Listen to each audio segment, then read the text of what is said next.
नमस्कार, स्वागत है आपका। आप देख रहे हैं सच द रियलिटी और मैं हूं आपके साथ टिशा जैन। आइए एक नजर डाल लेते हैं आज की बड़ी खबरों पर।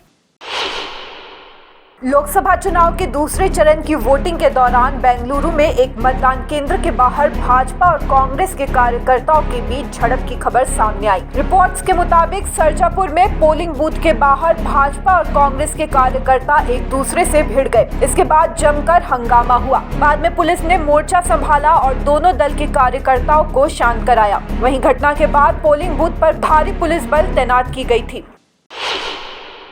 दिल्ली की राउज एवेन्यू कोर्ट ने शराब घोटाले से जुड़े मनी लॉन्ड्रिंग के मामले के आरोपी विजय नायर और अन्य के साथ आप नेता और पूर्व उप मुख्यमंत्री मनीष सिसोदिया की न्यायिक हिरासत 8 मई तक बढ़ा दी है। केंद्रीय जांच एजेंसी सीबीआई ने आज संदेश खाली मामले में पश्चिम बंगाल में कई ठिकानों पर छापेमारी की। छापेमारी के दौरान जांच एजेंसी ने बड़ी मात्रा में हथियार और गोला बारूद बरामद किया। छत्तीसगढ़ के पूर्व मुख्यमंत्री भूपेश बघेल ने राजनांदगांव में ईवीएम मशीनों में गड़बड़ी का आरोप लगाया। भूपेश बघेल ने अपने एक्स अकाउंट पर लिखा कि लोकसभा के मतदाता फोन करके शिकायत कर रहे हैं कि ईवीएम में बाकी प्रत्याशियों की फोटो बड़ी और स्पष्ट है, लेकिन मेरी फोटो छोटी और अपेक्षाकृत अस्पष्ट है। भूपेश ने कहा कि फोटो तो वैसी ही दी गई थी जैसी चुनाव आयोग ने मांगी थी। दिल्ली के मुख्यमंत्री अरविंद केजरीवाल की पत्नी सुनीता केजरीवाल शनिवार लोकसभा चुनाव प्रचार करती दिखेंगी। दिल्ली के मंत्री और आप नेता आतिशी ने इसकी पुष्टि की। सुनीता केजरीवाल सबसे पहले पूर्वी दिल्ली पहुंचेंगी और रोड शो करेंगी। भारतीय जनता पार्टी के राष्ट्रीय अध्यक्ष जगत प्रकाश नड्डा ने कहा कि कांग्रेस और इंडी ब्लॉक का छिपा हुआ एजेंडा है अनुसूचित जाति, अनुसूचित जनजाति, अन्य पिछड़ा वर्ग के अधिकारों को छीनकर तुष्टीकरण के लिए मुसलमानों को दे दिया जाए। जेपी नड्डा ने कहा कि कांग्रेस का कहना है कि देश के संसाधनों पर पहला अधिकार मुसलमानों का है, जबकि प्रधानमंत्री मोदी का कहना है कि देश के संसाधनों पर पहला हक देश के गरीबों का है।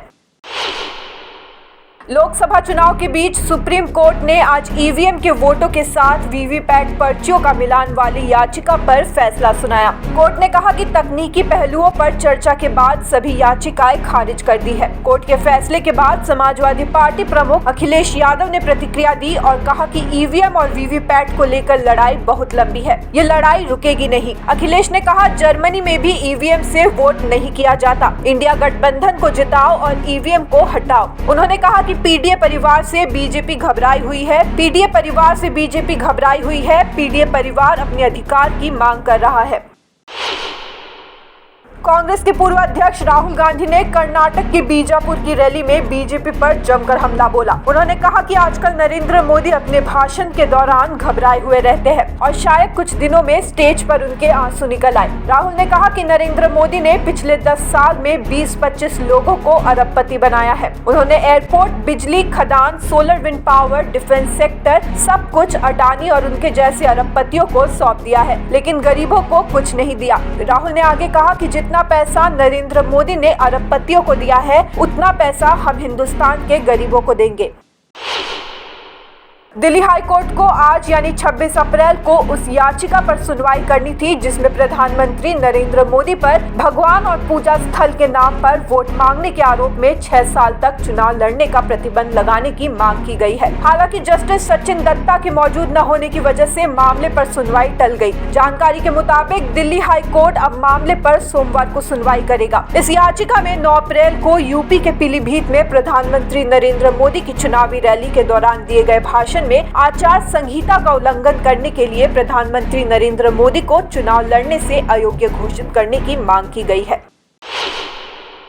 शुक्रवार को प्रेस कॉन्फ्रेंस कर आम आदमी पार्टी के राज्यसभा सांसद संजय सिंह ने भाजपा पर हमला बोलते हुए कहा कि दिल्ली एमएसडी में इस बार दलित समाज का मेयर बनना था, लेकिन इन्होंने चुनाव रद्द करके अपनी दलित विरोधी मानसिकता और संविधान को खत्म करने का एक और प्रमाण दिया। धन्यवाद। इसी तरह हम आप तक पहुंचाते रहेंगे देश और दुनिया की तमाम बड़ी खबरें। बने रहिए सच द रियलिटी के साथ।